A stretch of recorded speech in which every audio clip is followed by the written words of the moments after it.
According to the UNEP, we produce about 300 million tons of plastic every year. That's nearly equivalent to the weight of the entire human population. And if current trends continue, our oceans could contain more plastic than fish by 2050. If we don't start making changes in our lifestyle, the plot to movies such as WALL-E and Interstellar may just become a reality.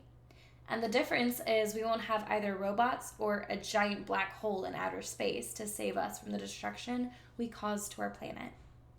We can all do our part to reduce plastic waste and thus take care of the planet that we call home by recycling, using reusable materials, and shopping environmentally conscious.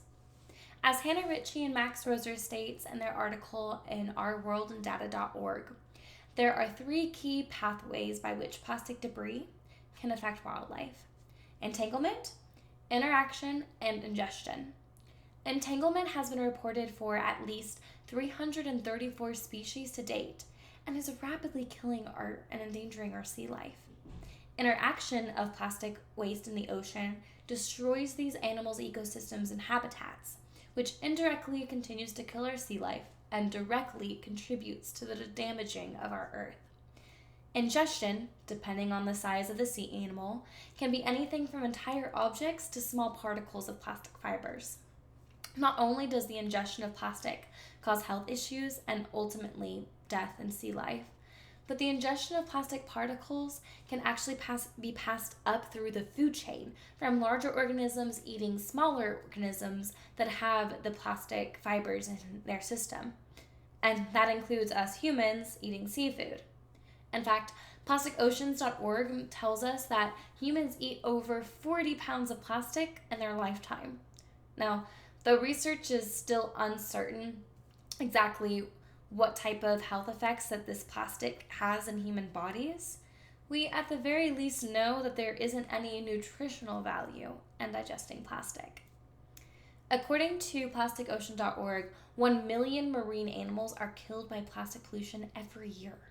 In a world that already struggles with world hunger, isn't it important to stop the wasteful killing of millions of possible sources of food? And on a planet that we're currently killing, isn't it important to change the narrative before we damage the earth beyond repair, to the point where we can't live here anymore and risk extinction ourselves? And the steps where we can take are easier than you think, such as recycling. Recycling doesn't only help reduce plastic waste in the ocean, but saves energy and reduces overall waste in landfills, which in turn also reduces the harmful toxins that landfills produce. More things than you may think are actually recyclable. And there are many resources available to educate you on what you can and can't recycle, such as the EPA website.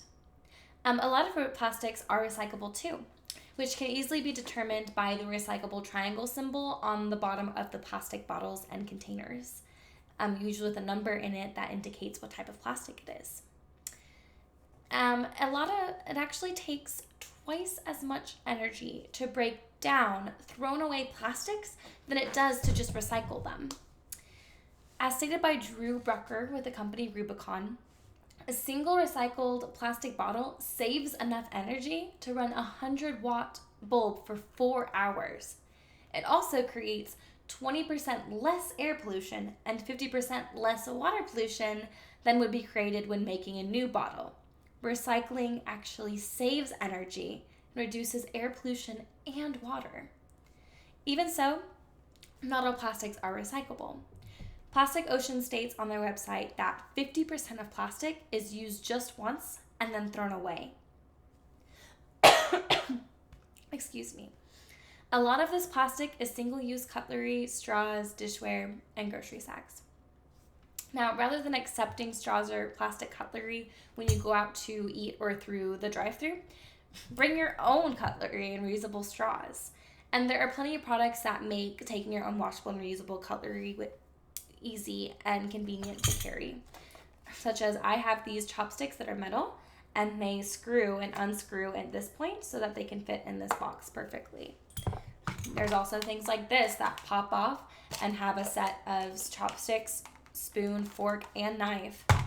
Reusable straws that fit in here with something to clean with, both metal and silicone.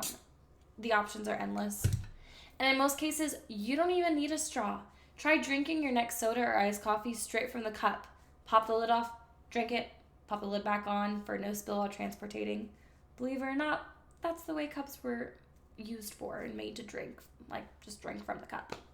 And when you go shopping, bring your own reusable bags. Keep them in the trunk of your car, throw them in your cart as you shop. If you ever forget your bags, you can ask if the store has paper bags rather than plastic. You can also always look for cardboard boxes around the store to use that would otherwise get thrown away. Also, reusable bags aren't expensive. Most of mine are from the dollar store, and they're large and sturdy enough to be able to carry enough products that most Walmart employees would have used about 20 plastic sacks for. And another way to make a big impact is to shop environmentally conscious. Not all plastic containers are recyclable, and even the ones that are plastics aren't the easiest materials to recycle. Choose products with packaging containers that are glass, paper, or aluminum. Facts about glass and aluminum stated by Drew Brucker include glass and aluminum are infinitely recyclable without any loss in purity or quality. Aluminum cans make up less than 1% of waste in the United States because they are the number one recycled item. And there is no limit to the number of times you can recycle an aluminum can. All of these things are small lifestyle changes you can do that'll make a big impact. And I can't do it alone. Working together to be environmentally conscious is the only way we can stop current trends of plastic waste and begin restoring our environment back to the way Earth was intended to be, healthy and full of life.